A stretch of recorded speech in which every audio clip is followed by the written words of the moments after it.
joining us from the beginning. We're going to hang out for a couple minutes, and I know that Mariana was going to try and be here because this is like one of her favorite books, and we buddy read it together at one point, so possibly she may be joining us. Um,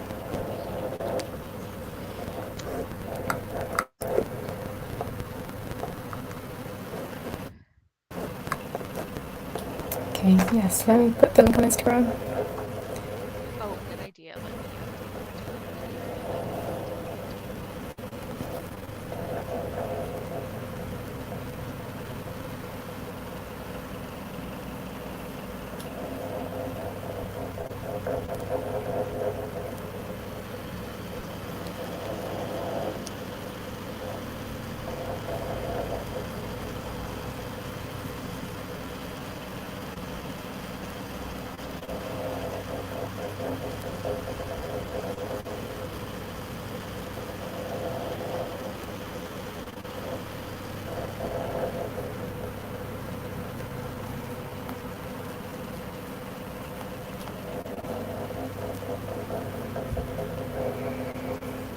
Okay, Excellent.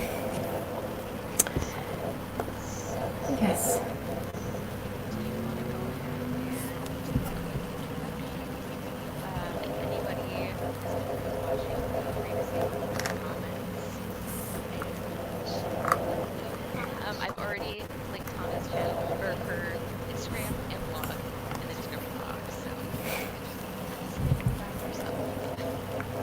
Yes, well, hello everyone. I have been here many times before, so um, I'm not sure how much more there is to say at this point, but I, I don't know what I'm doing at this point. I'm on no platform at the moment, I think. But I read You're very lots busy of though. different things, and so I read lots of different things, and sometimes I talk about them, mostly on Goodreads at the moment, I think. I like that. I read a lot and Um, sometimes I talk about it.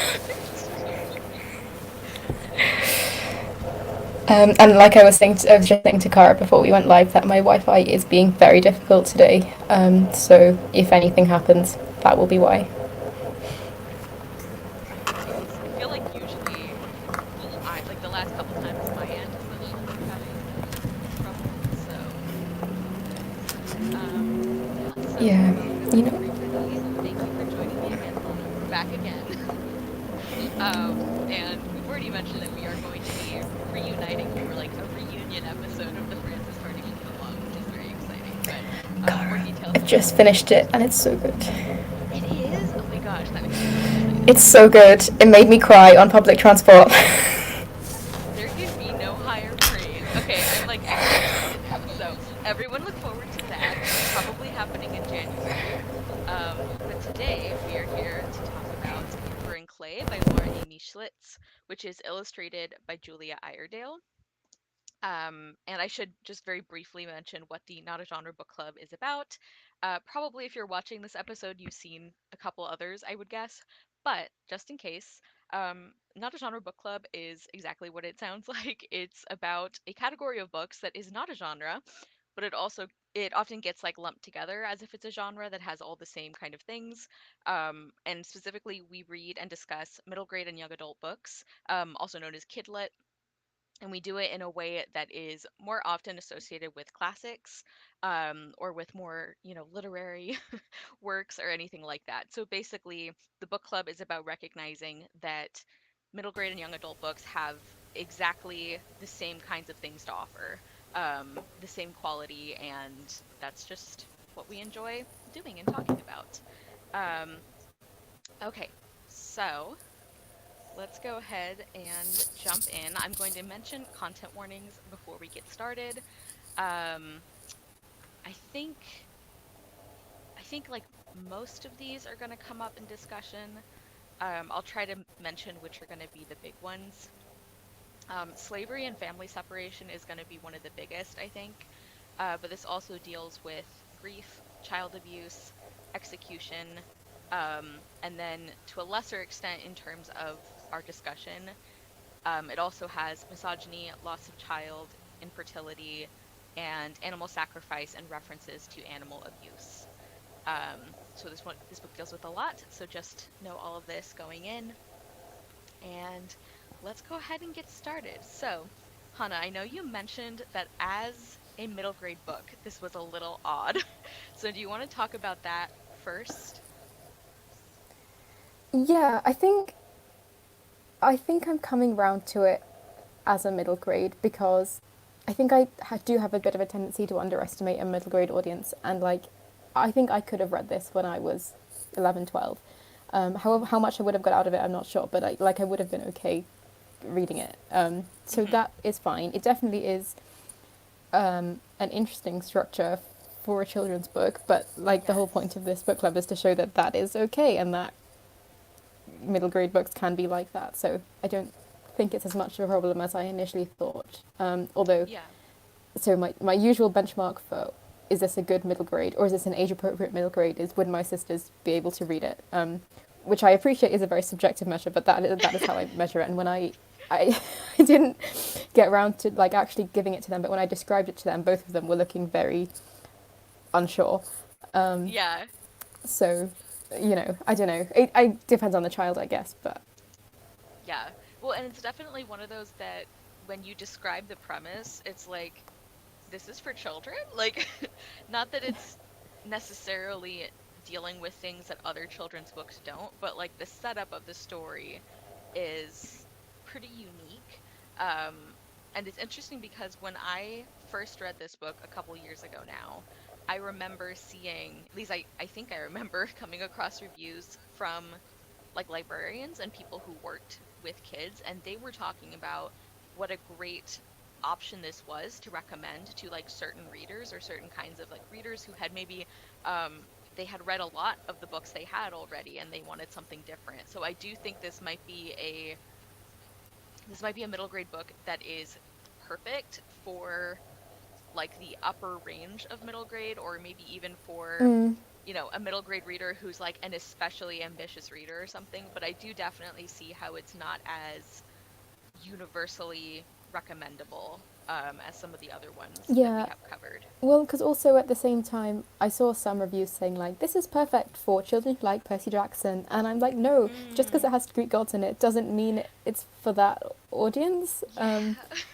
Percy Jackson is a completely. That's like saying, I also see reviews saying like this is a desert fantasy, therefore it must be like City of Brass. It's the same kind of like false comparison that makes no sense. Just Yeah. I would definitely not comp this to Percy Jackson. I'm trying to think of what it could remind me of, but yeah, that's definitely not like if it's a kid who maybe has read and loved Rick Riordan and some of the Rick Riordan Presents books, and what they want is some of the mythology, but more focused on the other aspects, like maybe, but I'm like, I don't know. I don't know how many like Percy Jackson readers are like, man, I wish this had more like historical look at slavery in the Greek Empire, like or not yeah, empire, well, I I know guess, like the but whole point of Percy Jackson is that it's easy to read. yeah. Like that, like Percy Jackson is dyslexic and it's meant for children who are struggling. This is And not it's that. modern day. It's modern day too. It's not at all Yeah, historical, which is not to say that it's not good. I have also enjoyed those books, but yeah, definitely wouldn't comp those to this one. I also, when I see comparisons like that, it kind of makes me think, I'm like, okay, so clearly you've only read like two middle grade series, like, which is unfair, but I always kind of wonder about that. Um, okay, so we talked kind of about it overall as a middle grade story. What about just as a story in itself? What are kind of your overall thoughts on the book? We're going to get into the very specific and interesting way that it's constructed, but just kind of like general how you got on with it. yeah. I haven't rated it yet. I'm not sure exactly how I feel about it. I think I'm willing to be persuaded by this conversation. I think I might like appreciate it more at the end of this live show than I do Yeah. exactly. I look forward to Um, convincing you. I did enjoy it. I thought it was very, like, on a writing level, it's clearly very well constructed. Hmm. Like the writing craft and the structure. We're going to get into structure, so I won't say too much about it. But like, it's very clever. Very like, a lot of thought has gone into how it's put together, and I Yeah. appreciated that. It was doing some unusual things with structure, which I liked, and things like how all the different points of view poetry felt different, like was in different Hmm. meters and things. Like that was I thought really well done, and so the the tones of all the characters was very distinct, which I liked. Yeah. Yeah, I agree. This is one that the word craftsmanship comes to mind for me as well. This is my second time reading this now, and both times I've just been so impressed at what Laura Amy Schlitz did, like what she intended to do, and I think what she succeeded at, in terms of like the really interesting writing choices and just like telling a story that is in some ways very upfront about what it's about, but also not exactly.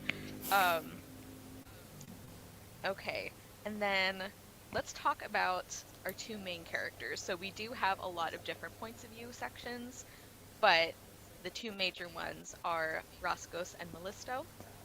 So let's start with Roscos first.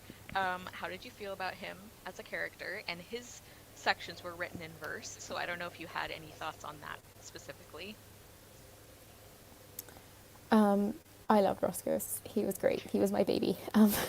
He he just. I think to an extent this is true for all the characters, but I think particularly in his point of view, it's so well done the way we can see what he thinks and what's actually going on and how they don't always line up. Um, and I Yeah. think he is a very well written child character because you completely understand why he thinks everything he thinks, even though he's not always right. Um, and his feelings are so like real and justifiable. Yeah, I think for me, Roscoe's sections are really a good example of one of the things that I think novels in verse can do very well. When obviously when authors write it a certain way, but I feel like a novel in verse is really good at immediacy and like the emotional life of a character and like sort of like a character study almost with an emphasis on how they're thinking and feeling and why they're doing the things they're doing. And I think Roscos was a really great example of that. Because I agree with everything you said about following him and understanding him so much. Um, and I'm impressed too that we find out kind of by the end of the book that he is sort of telling this story in hindsight. And I like that we can see that, but also it still feels very much like a child is telling this story. Or when he's a little older, it feels like, a tween or a teenager is telling the story. Um, which is very impressive that she can do those things simultaneously. um, yeah, I also love Roscoe's. Just sweet boy. It needs only good things to happen to him forever. um, yeah, I'm sure we will come back to Roscoe's with other questions, but kind of general thoughts on Mellisto as our other main character. Melissa I found harder to connect with. I don't know how much of this is the difference between the verse sections and the prose sections, and like you're Hmm. saying, the immediacy of like the emotional aspect of the poetry. Because I found I like again I thought she was a very believable child character. I found all of her like motives and emotions very realistic, but Hmm. I didn't. I don't know. It's hard. I think also this book benefits from being read slowly, and I didn't do Mm. that because I was reading it on deadline. So um, Yeah. I feel like I might have got more out of it emotionally if I had been able to take some more time to like write the notes as I was going and note down the quotes and you know take some more time over it because I haven't got any quotes because I read this mostly on the train and I like wasn't able to mark any. Um, Yeah. but Yeah, well, completely off topic, but yeah, I don't know. I liked Melissa as a character and I liked her arc and I thought she grew a lot, but I also didn't really have that many feelings about her. Mm. I think I I obviously felt for what happened to her. And I should mention that this is going to be a spoilery discussion because there are a couple of big things that we can't really not talk about. So spoilers from here on out. But I almost feel like this is going to sound horrible. I almost liked her more or thought her character was more complex after she died. Um, but I also think that could possibly be my prejudgment of her because like there are parts near the beginning where you're getting introduced to her that feel very not like other girls, um which neither of us like as a trope. And I think as the story went on, like even when she gets to the Temple of Artemis and she realizes that she doesn't hate weaving, she just like hates the way her mom would treat her, which is fair. Her Mm. mother was horrible. So I think that she got more complex as she went, but in a way I do feel like more of the stories about Roscos in a way. Um, Although I guess that makes sense because Yeah, she dies so relatively early in the story that like her arc is kind of connected to his. So I don't know. yeah. Well, I also feel like, and like Roscoe's, a lot of things happen to Roscoe's in his plot line, but they all kind of follow on from each other. Whereas Mellisto's is kind of random. Like she just goes to this temple that we. It feels like Laura Amy Schlitz read about this temple, thought that's a cool thing to include, and wanted to write about it, even though it it just felt kind of random. And then she just dies because she gets struck by lightning, which like not obviously death doesn't have to have a reason, and that's one of the things the book is showing. But it just felt kind of out of nowhere. Yeah. Yeah. I think I enjoyed the parts where she's at the sanctuary just because it was nice to see Mellisto in a place where she was thriving. Um, Mm. that was like a nice change, but yeah, her story isn't as connected as Roscoe's might feel. So I can see that. Um, but yeah, I agree that like her death being kind of shocking and out of nowhere is part of the point. Like the narrators even comment on Mm. that. But um, yeah, I don't know. It's really interesting because like I do feel like the author did a good job of making Mellisto feel like an equal presence in this story. But in terms of Mm. who has the more independent character arc, it's definitely Roscoe's. Although maybe that's not a fair comparison because, like, she's a Well, ghost who's tied to him. Like, what else yeah, could she do?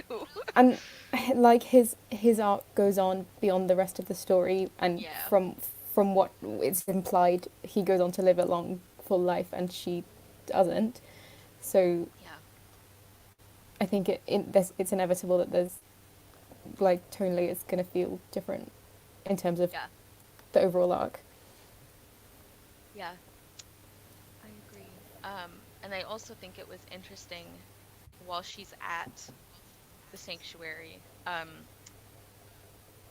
I think we got some glimpses into which is one of obviously one of the intentions of historical fiction, but we get some glimpses into what life was like for Mellisto and what it would have been like and what would have been expected of her. And I think that also helped kind of soften my like opinion of her because it's like, okay, I also might have been a not like other girls if like this is what was expected of girls, you know? Um, or like that thought that she has. I mean, she's like 12 or something. She's very young. And she has that thought about like how Artemis protects women in childbirth. And she's like, oh, someday my life might depend on me being able to do this bear dance. And it's like, that's not something a 12-year-old Mm-hmm. old should have to think about, you know? So I thought that that setting gave us some interesting context on Mellisto and like just kind of her world in general and how even though she is very privileged compared to Rascos, like absolutely, it's interesting to see that as a woman, she's still, there's a lot of restrictions that are still on her. Um, Although obviously not to downplay that Roscos is enslaved. Um, but yeah. Anyway, I don't know where I was going with that point. Just talking. Um, Mm. okay, so how do you feel? This is one of the things that I think is so odd about the book and makes it hard to recommend. And even though I didn't mind it, I could see a lot of people being frustrated. The fact that this book is so like strongly about the friendship of Mellisto and Roscos, but they don't meet until like the very end. So I don't know like what your thoughts were on that. Like I this is the second time I read it and I was still surprised at how long it took for them to meet each other. Yeah, it's only like 100 pages before the end. Yeah. I didn't mind it. I think I wasn't waiting for it. Mhm. I hadn't read the synopsis. I had no idea what was coming, so I wasn't. And even though the book tells you that they're going to meet, they're going to meet. I didn't feel like I was waiting for it. I just felt like I was reading Mhm. two separate stories, so I didn't Yeah. have a problem with it. Yeah. And I was almost more surprised when they did meet. yes, because it's like, oh, really? Finally? Okay. I almost like, I think because the characterization for both of them was so well done and interesting, although as we said, Mellisto's storyline is a little bit maybe less cohesive, but I thought that the characterization was done well enough that like, not only did I not really mind how long it took, even though I was surprised, but also when they did finally meet and they became friends so quickly, it made sense to me because we knew them so well at this point that it kind of felt like, yeah, you would only need to spend a few days and they would realize how much they click, like how much they have in common but also not. So I don't know, just something about the way their interactions were written when they finally did meet. I was like, yeah, I buy it. Like, I buy that you have this like great like world-changing friendship, and you met like 3 days ago. So I don't know how you felt about that aspect Yeah, specifically, but I think also circumstantially, like Roscos is desperate at the point yes, where he meets Melissa. He has no choices left. Um, you know, he feels like he's completely helpless and his world is ending. Um, so this whatever ghost or whatever presence appears and is offering him this way out, he he has nothing to lose. yep, And yeah. then I when think you're the traveling intensity with someone, definitely. yeah, and if you're spending that much time with someone, either you're going to become friends or you are worst enemies. So, in this Right. case, it. Yes, I agree. Um,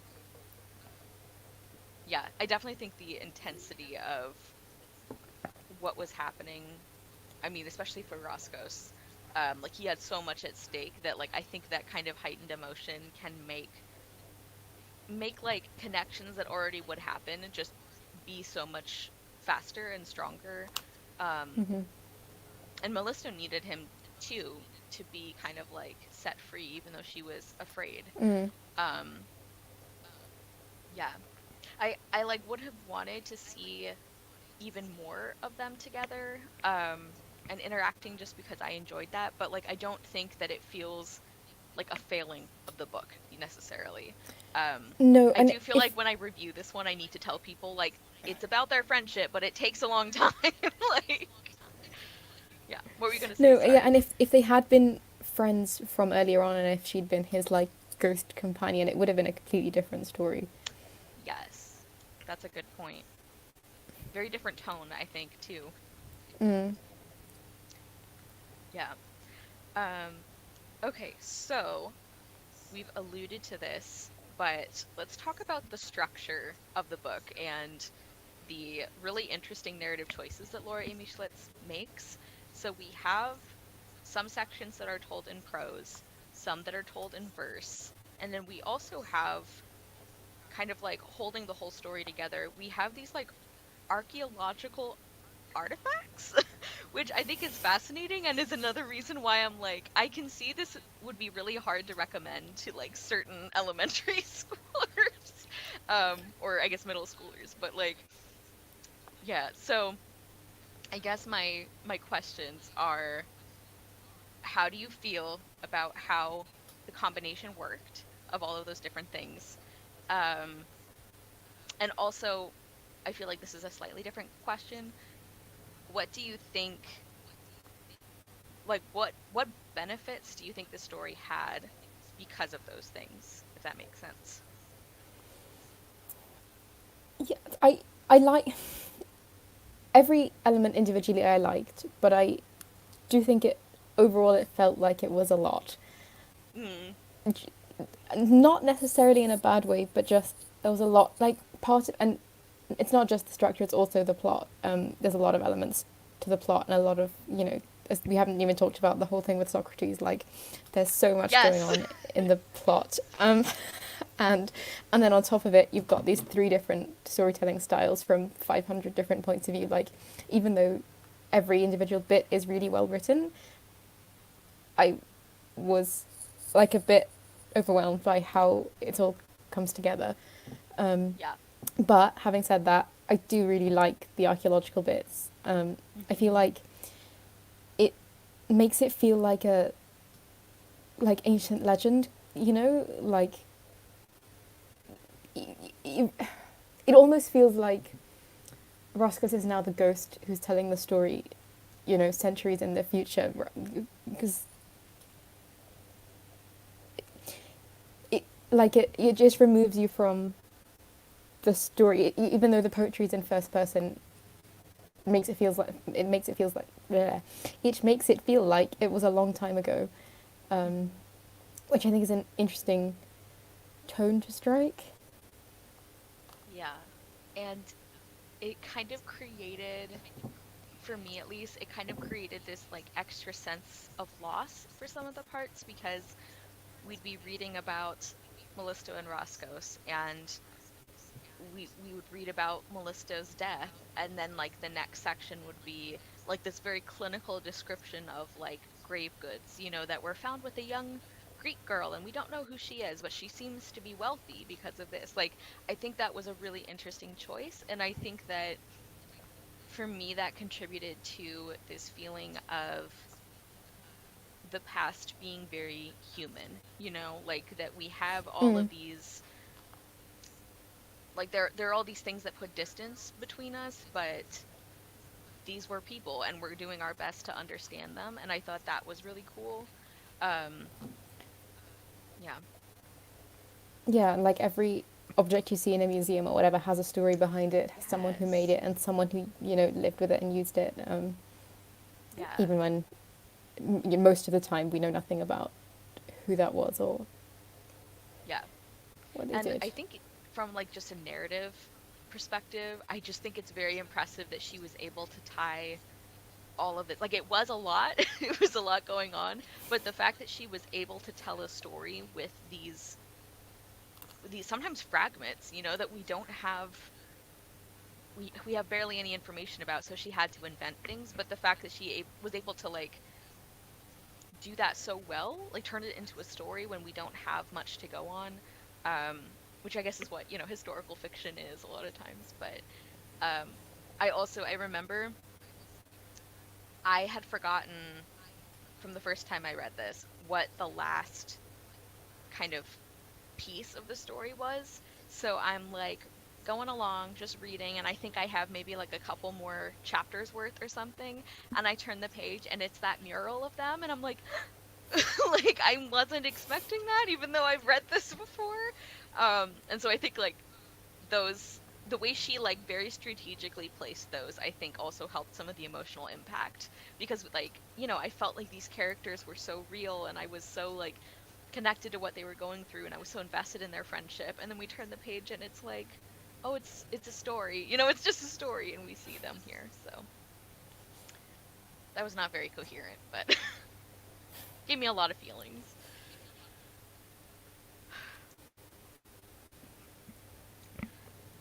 Did you have any Yeah. specific, or sorry, did you have something else on this before we move on? No, not really. I mean, yeah, we talked a bit about the poetry earlier on as well. And I do think that because Mellisto's sections were, I think, the only ones that were in prose, I do think that made hers Mm. feel a little, not slower exactly, but like it felt very different, from the rest of the book, which I guess is the intention. Um, yeah. Okay. So, speaking of the narration, and we do have quite a few points of view throughout this.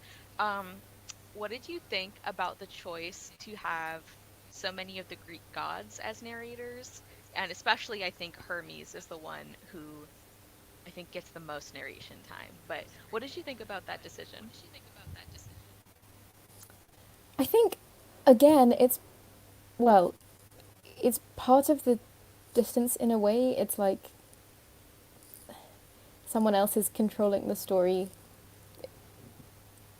in some ways. Like, the characters have some amount of agency, but ultimately it's not up to them in a lot of Mm-hmm. ways, um, which I think plays a lot into like the general themes of like fate and, you know, grief and life and experience.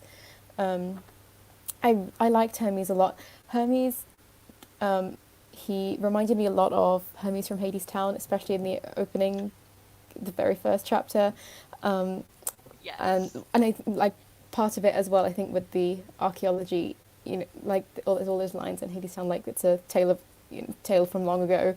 It's an old tale. It's an old tale. Um, I felt a lot of those vibes reading this. Yeah. Yeah. Hermes was actually one of my favorite narrators, like, or favorite characters in general. I really like the balance between the traditional like personality that he had in these stories while also making it clear that she's like writing him as a character, you know, like putting her own spin on him. I love that he's kind of one of those classic I don't know, like I'm above humans and I don't really care that much. And it's like, yeah, you do. Like you keep saying you don't care, but like the way that he talks about these kids and everything, like I found that very endearing. Um and I really like that kind of humanizing of this non-human character. So I think that's one of the reasons why he was Hmm. one of my favorites. Um yeah. But I also enjoyed hearing from Yeah, and this, Hephaestus. That was cool.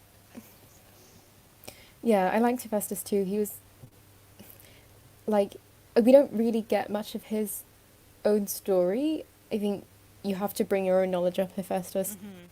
to the book, but I think when you do know his story, then you can understand why he feels for us. Like, I think it's an interesting choice not to give that. I don't know Yeah. if she's expecting, you know, or like how you're meant to read him if you are a child who doesn't know. Yeah. Were you going to say something, sorry, before I mentioned Hephaestus? Um, no, I don't think so. Oh, no, when Hermes turns Rascal's mother into a whale or a dolphin, it's just another. And it's like, oh, you actually are invested in this story. Yeah. Yeah.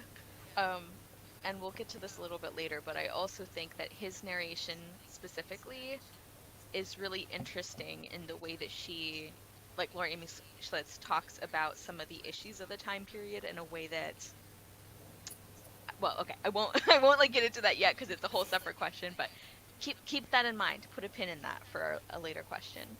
Um, Also, I think this is like my last kind of writing focused question before we get into some more character and or theme stuff. Um, but what did you think about the choice for the book to like spoil you about some things that are gonna happen? Because it's like within the first little bit of the book, Hermes is like, "Yep, they're gonna be great friends. By the way, one of them will die, like very, very young and very soon." And it's like, whoa. So I don't know if you had thoughts about that. You know, I read it so fast, I'm not sure if I even picked up on that. Um, Mm, like, I almost got to the part where she's dead before I had time to think about the fact that he told me she was going to, you know? Like, hmm. Yeah, no, um, that's I fair enough. think I, yeah, I think again it all comes back to this like this is a myth kind of feeling, but like often in Greek myths you kind of not that, like sometimes you kind of know what's going to happen, or you, Hmm. because of the patterns they follow, you can kind of guess, see where it's going, and I think it's all part of the same, like, this is a story that or like it's not just these characters. Like this is a story that could have happened to any characters. Kind of feeling like this is a universal. I don't know if I'm making sense. I don't feel like Yeah. I am, No, but no, I get what you mean. It's like an every person's kind of story almost like. yeah, I don't know. I think like all of the elements that we've talked about together, it just feels like an ancient story that's been repeated. Yeah, and I think also like you mentioned fate as being one of like the big kind of themes or motifs of this book. And I think that also is interesting to me, being told what's going to happen, but there might be, I mean, there was for me this part of me that was like, maybe they don't mean it like that though. And you get to it and you're like, no, they literally mean like Mellisto is gonna die very young, and she shouldn't have, and it's sad. So I think that also is an interesting kind of part of that discussion of like fate and um, how much how much choice we have over what's going to happen. Um, yeah. Um, okay, so getting into a couple more characters. Um, Socrates, which apparently I have been saying wrong my whole life, and it's actually Socrates. I'm gonna try to remember to do that, but if I don't, I apologize. Um, so what did you think about him being such an important character in the book and being friends with Roscoe's? Like,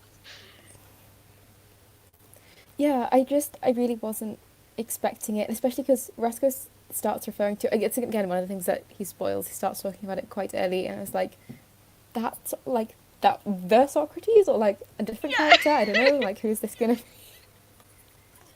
just some guy he knew named Socrates. Like, yeah, yeah. I Um, think it's like a really odd and interesting choice to me, not only to have, because that's kind of the only like big cameo that we have from an actual historical figure, I think. Like there are mentions of a few others, but he's kind of like the only one. And mm. then also to have a big subplot be about his death, I thought was interesting. Um, but what were you gonna say before I started talking about that? Yeah, I don't know. I'm not sure. I know how I feel about it. It's just one of those things that doesn't quite feel cohesive with the rest of it. Yeah, Like it almost could have been its own book. yeah, yeah. Um, I also like it wasn't my favorite part of the story. Like I was happy that Roscoe's found a friend. But I was also pretty frustrated on his behalf with some of the things that Socrates said. Um, I mean, like the big one is when he seemed like not that fussed about Roscoe's being enslaved, and I know that that is an honest reflection of the people of the time period, but I feel like there should have been more acknowledgement from Socrates that like when Roscoe's would say things like, okay, yeah, your philosophy is nice, but it doesn't really make me feel better to know that my soul isn't hurting when I'm being, beaten and abused by somebody. And like Socrates, he just like didn't seem to get that. um which again I think was intentional, but like I think that was one of the reasons why I didn't love those sections with him as much as some of the other story stuff. Like I was, happy that Roscoe's had a friend, and I did feel for Socrates with obviously what happened to him, and I thought he had some interesting points and all of that. But I mean, it's pretty big character flaw to be like, some people are enslaved. What are you gonna do? Yeah, or I mean, like Laura Amish is very clear in the author's note about like I could have Yes. chosen to make Socrates anti-slavery and I didn't do that because it's Yes. not true, Yeah. which is fair, but like I don't know, he just felt like he was on a different plane of existence. Yeah. That's a Like good way to describe it. Yeah. Um. He just like genuinely wasn't understanding that he and Roscoe's had such mm, wildly different experiences. Like, um, obviously he's a lot older and in some ways he's experienced a lot more, but he didn't understand that like Roscoe's knew so many more things than he did about some things. And I do feel like with the way that we're getting Roscoe's like narration and his thoughts about what Socrates said, I do think that provides some kind of commentary or context. And also, what I was talking about earlier with Hermes, another thing that I think is cool about his narration is it allows Laura Amy Schlitz to like make commentary on some of these historical elements, like slavery and like misogyny and all of that, in a Mm. way that is interesting and smart, but also kind of lets the historical, like she doesn't try to rewrite the historical aspects to make them more palatable. So I think that there are elements in the story where we are meant to like see that we are seeing these things portrayed as being bad. I just feel like in Socrates' case Yeah. specifically, it wasn't as emphasized as I wish it would have been. Like the fact that he spends so much time with Roscoe's, and I don't feel like he ever really understands what Roscoe's is getting at. That was frustrating to me. Yeah, I don't know why. I don't know why he's there because, like, the discussions about, like, goodness and all of that stuff could have still been there without it having to be the Socrates. And I feel he just kind of overshadows a lot of what else is happening. Yeah, he's like the guest star that is kind of distracting. Like, um, Stunt casting. yes. Yeah, and I don't think the book needed it. Like, I think the other characters and No. the other ideas were definitely strong enough. I do like when the author is talking about, like, how she pulled these, like, first-hand stories of, like, when Socrates was, like, demonstrating things, and there was this young, like, enslaved boy who, like, like, I get that. I think that is cool, but Socrates, it felt like such a big part of Roscoe's story in a way that I think was kind of distracting. Um, and yeah, I agree. It's like it didn't really feel like he needed to be there. I do think that some of the like thematic discussions and also what happened with his like execution and everything, I do see how that made some of the themes more apparent, but I don't know. He didn't feel necessary to me. So, sorry Socrates. Like um I did though find it interesting. I enjoyed like actually getting to hear specifics about what some of his ideas were, because like I've obviously learned about Socrates in various classes and things over the years, but he's one of those people that I think is so well known that we don't usually spend a lot of time on specific things he said. Mm. So that I thought was like interesting, but not so much from like a narrative perspective.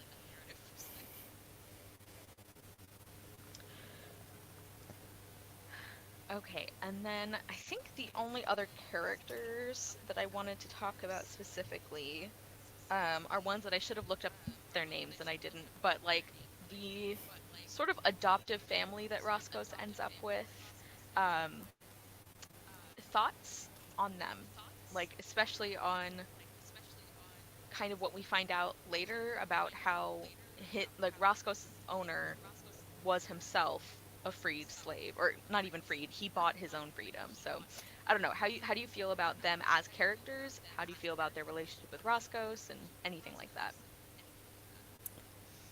I really liked them. I thought, like we were saying right at the beginning, I thought they are like the ones where it's most apparent that Roscoe isn't quite understanding. Like we can see what he thinks and what's actually true, and the difference. And I thought that was really like well drawn, and I thought they were really interesting, especially like the fact that the couple were from such different class backgrounds, Yeah. and the way that that affects both of them, and I thought it was a really interesting way to bring in more background about slavery, which we wouldn't get from just Roscoe's. Roscoe's is too young for us to get that from him, so it was a good way Yeah. of bringing the picture Yeah. like more holistically. Yeah. And I think also it's an interesting way of showing how people who have been mistreated by a system can end up in this weird like in between place where it's like, yeah, now he enslaves people, but also it's kind of shown that that's like an in between step because like he does seem to genuinely want Roscos to be free. But on the other hand, it's like, I don't know, it feels a little weird to be like, he was like the nicest slave owner, you know? Like, it's just an interesting sort of like no man's land. Um, and I do think it was really valuable to get the different like the different background on how like freeing an enslaved person would have worked in ancient Greece. Mm. I think of the two, I definitely had like a soft spot for. I keep wanting to call her the mom because she basically ends up being Roscos' like adoptive mom. And I think you brought up a great point where it's like this section when he's with them is one of the best examples of how we can see what Roscos is seeing, but also see how that's not actually what's happening. Because he's like, oh my god, she's so annoying. She keeps bringing me food and stuff, and it's like, um, but then like the part where how does she say it? But it's like when Roscos is getting ready to like go away, and he says something about like, then I promise I'll come back and be your son, and she's like, you're already my son, and I'm like, oh, especially because we know that he's not gonna get his birth mom back. Yeah, I feel like I just went off on a tangent there. So any any other thoughts about Yeah, them as characters? Yeah. yeah, no, I agree, and I think it's interesting, like of what you were saying that she she's a woman, so she doesn't have full rights, but she is Greek.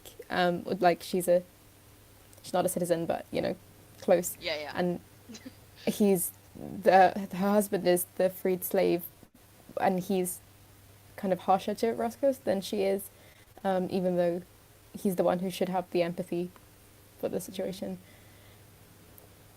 Yeah. And I think also this isn't like a major theme of the book, but we see a few times throughout this kind of like discussion of like gender roles of the time period, and I feel like their marriage is a great example of how like you can kind of subvert that while also being historically, attentive or like accurate. Um like I love that conversation they have where he says something like, "Do you think any man's wife does this? Like says the things that you do to me?" And she's like, "That's why you married me," like, or some variation of that. So, and even with Roscos and Melista when they're talking, and he's like, "Girls aren't supposed to do that, though. Like, women have to listen to their husbands." And Melissa's like, "Yeah, they have to, but they don't. Like, haven't you noticed that?" And I like that because it going back to like the past being filled with actual people, it's like, yeah, of course there's always been, exceptions, or there's always been like people who didn't follow those social norms, which is not to say that they aren't a problem, of course, but it's just like a cool, I think, reminder that um it's not it's not like historically inaccurate to be like, hey, not everybody would have thought the exact same way. um Hmm. yeah, Melissa's father is kind of an interesting example of that as well. Yeah. Did we want to talk about Melissa's parents? I just realized I didn't have a specific question about them. I mean, her mom is the Um, worst. Like, yeah, I don't know if I have much more to say than that. yeah. Yeah, I thought it was an interesting kind of look at like parental relationships and how much that can shape a child's worldview. Yeah. Yep. Um, okay, I think we're into more of the thematic questions. And I think that's like kind of the last section I have. So we talked about gender, we talked about fate a little bit. Um, we talked about like slavery and that how that kind of functioned. And you also mentioned grief earlier. Did you want to like elaborate on anything this book says about that? Like obviously we have Melissa's death being a big example, but Yeah, well, we have Mellisto's death. We also have Roscos's grief for Socrates, which mm-hmm. is interesting because, like you were saying, like Socrates never really understands him, never, then the relationship is never really one of equals, and yet Roscoe feels so strongly for Socrates and has so much love for him. And I think that's the most emotive. Um, I think, I guess because it's from Roscoe's perspective, it's the most emotion we get in terms of grief. Mm-hmm. And and obviously Mellisto, the way her parents react and the way um, Thrata, I don't remember what her original name is, but how she Yeah. reacts to the death and how everyone's different. Yeah. Accept I it. thought the fact that um, that Roscos's mother is the one who buries Mellisto, I thought was it's weird to say like a nice touch, but I thought that was an interesting way of like connecting them and making it clear that, you know, not to act like they had an equal relationship because obviously they didn't, but that Mellisto did kind of get some motherly feeling from her, definitely more than her own mother. Um, yeah. Yeah, and also the other two deaths were the um, Phaestus' protector and also Roscos's friend right at the beginning, whose name I can't remember. Yeah. And both times Hermes' narration's like, remember who they were? You've forgotten. But but no, it doesn't, which that was interesting. Yeah. Had you forgotten? I'm just curious. Like, The first one I hadn't forgotten. The second one, I mean, we're not told. Like it's a man who's died and the hmm funeral procession is going, and he's like, oh yeah, remember him? He's the one who died. Um, so okay, right. pe- because people die all the time, and a person can't physically care about every single death that happens in the world. It's just impossible.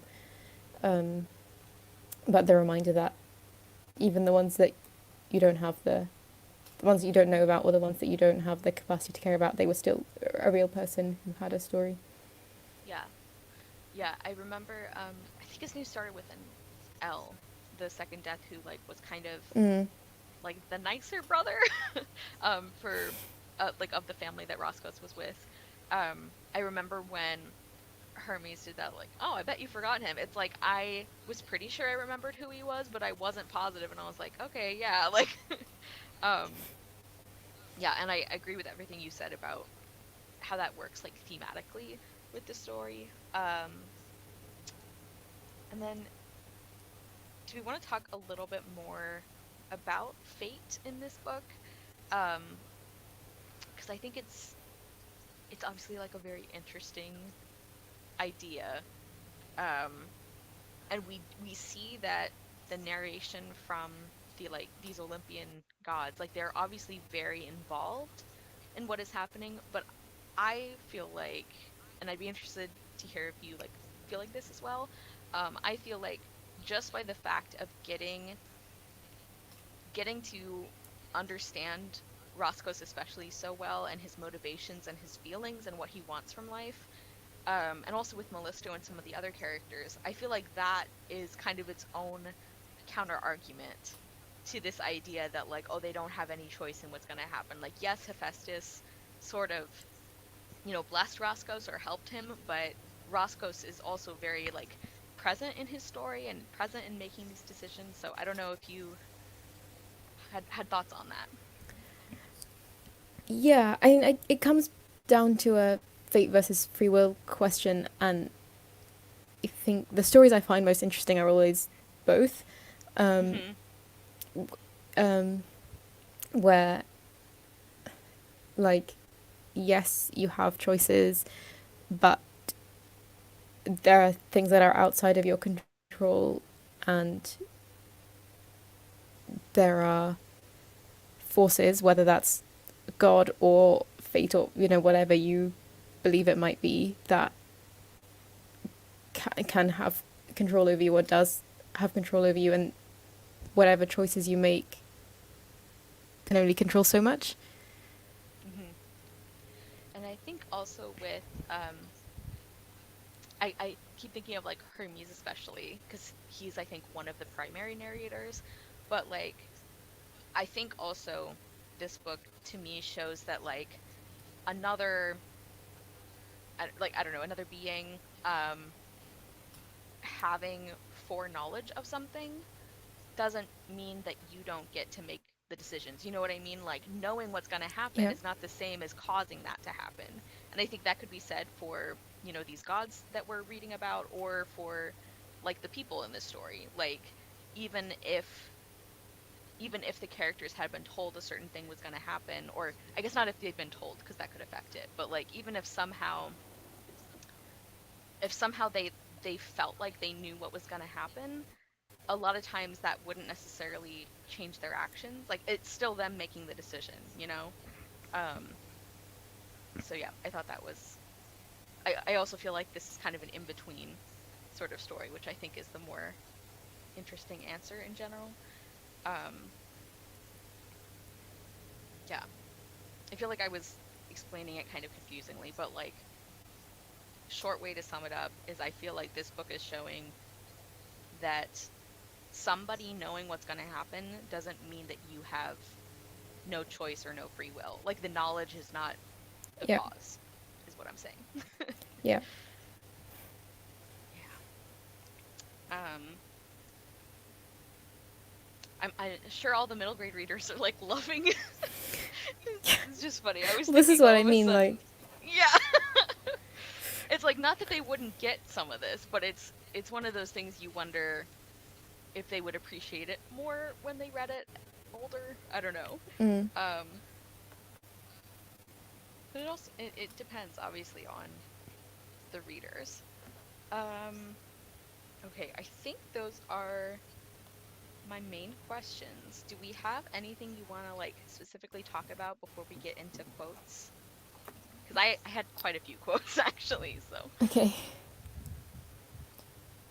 Um, I don't think so. I didn't write anything down. Oh, the only thing I had was that I don't know. I've never read a book where I read the print and listened to the audiobook at the same time, but I feel like this would be a good one to do that for. Mm, And I slightly wonder if I would have felt more emotion if I had listened to the poetry parts on audio. Like poetry as a storytelling form is meant to be read out loud. That's why mm-hmm. it exists. So I don't know if that Yeah, would have made a difference. But then obviously you missed the archaeological part, so yeah. And I also think so when I initially read this book, I mentioned it was a buddy read, and I was reading it with my friend Mariana, who had actually read it previously, and so she kind of knew, like as we were exchanging thoughts on each section, like we had it divided up over like a certain number of days, so we were reading it slower, and also she kind of I think did a good job of like I don't know, almost like setting up things to pay attention to or um I don't know, there was something about the process of discussing it as I read it for the first time that I think made me more engaged with it. So that would make sense if like you were saying maybe consuming the story in particular ways could like really have an impact on the emotional mm, investment. I think that would make sense.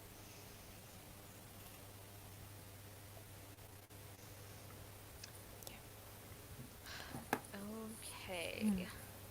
I know you said that you didn't take quotes. Is that correct? I might have one, but like if I do, that will be it. So go ahead with yours. Okay. Buckle up, everybody. No. I think this is from one of Hephaestus' sections. Yeah. Um, I see this boy who has no one, his father indifferent, his mother sold. I see this boy as he stoops and labors, sweats and survives. I am the God who does not turn his back on ugliness. Beware, all you who cast out children, who use them as tools for your shameful needs. I tell you, these children are not alone. A God stands beside them, a fury, a nemesis, who will avenge them.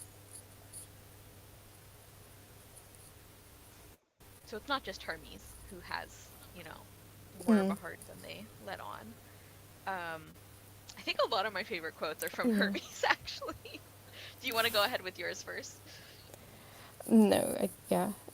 I think, yeah, the only one I had was the meaning, the moral is up to you. We gods swap stories, but you are the ones who divine what they mean. Um, I Yeah.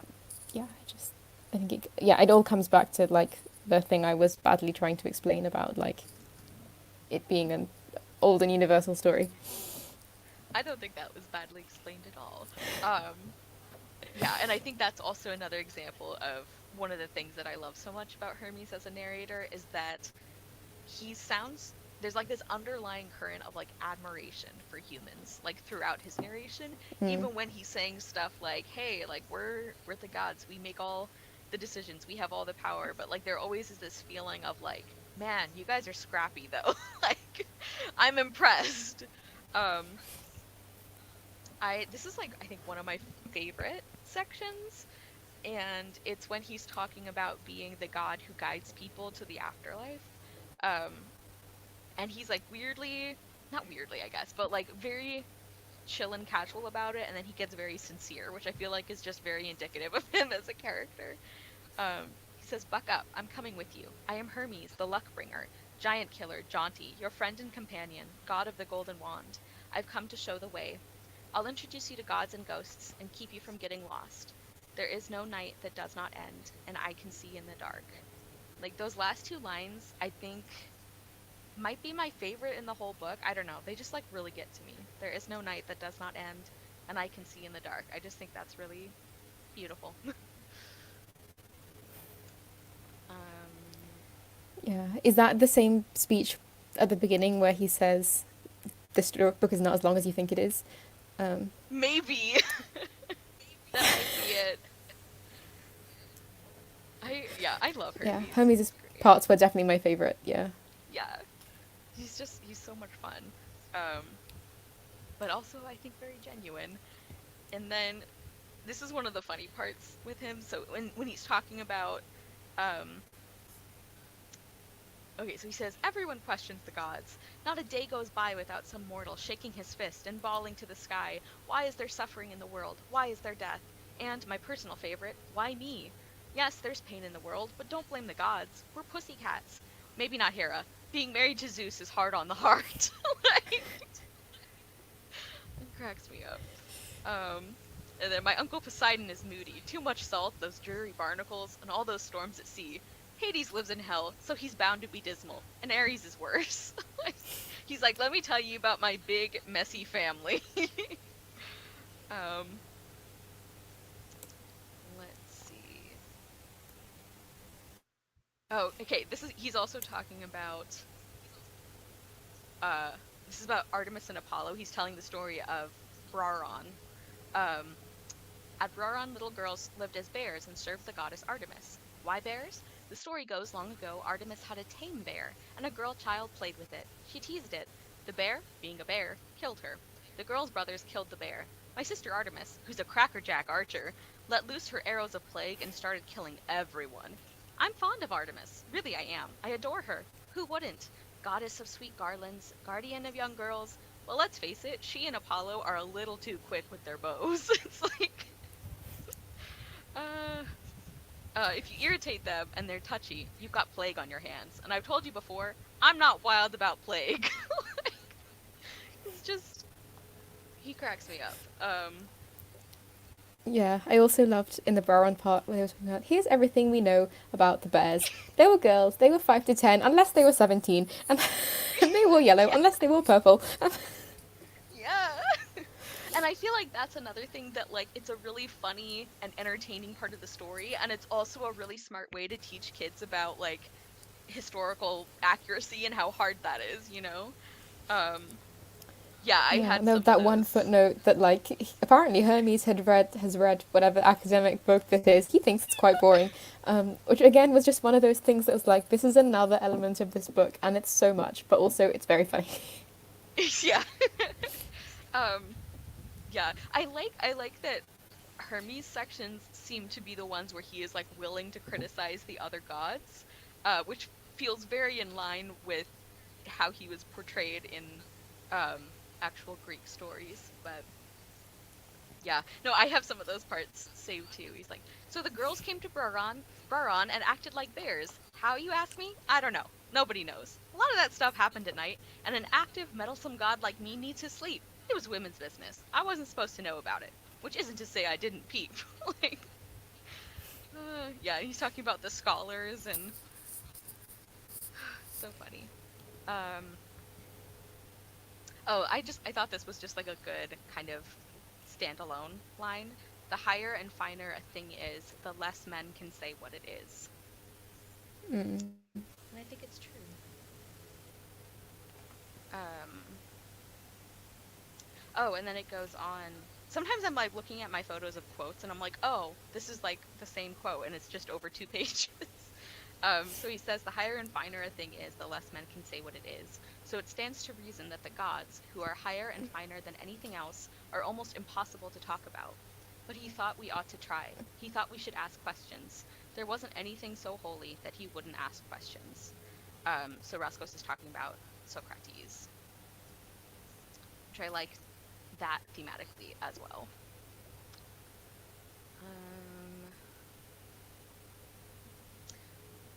I think this is Roscos in the Parthenon. And another Athena, taller than the first, her ivory skin so lambent she seemed to have no edge. It was as if I gazed at her through tears. Like, some of the writing in this is just beautiful. Mm. And I don't know if this is from the same scene or not, but it's when his grumpy adoptive dad, I can't remember his name, is like, you've never seen the Parthenon? We are going right now! like, Roscos is like, no, like, I've been here the whole time. When would I have gone?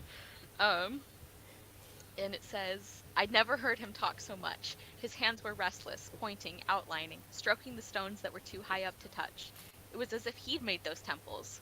He came from Thebes, but up here on the Acropolis, he was an Athenian. He belonged to the world of men who made things. He made me feel that I belonged too. Phaestus, that was his name. Okay. Yeah.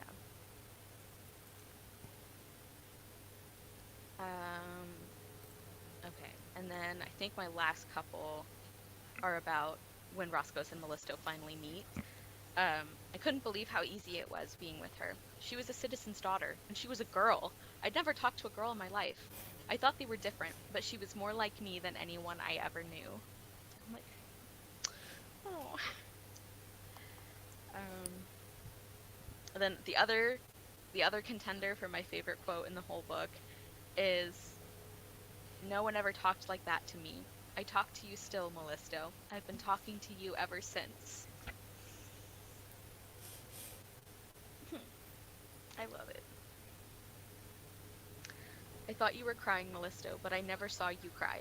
Your owl eyes blazed in the dark. We stood face to face. Achilles, Penthesilea. Yeah. Anyway. I had an unusual number of quotes that time. Sort of unusual. I thought I saved some of them, but I guess I didn't. But I also thought the part right after that, when Mellisto's like afraid to move on, but she doesn't know what else to do, that like really got to me. Like, that was actually the part that I got choked up at a little bit, is when she's talking about not knowing what's after. That made me get really like emotional, even more so than when she died. Yeah. Anyway, any other thoughts, comments, anything else about the book?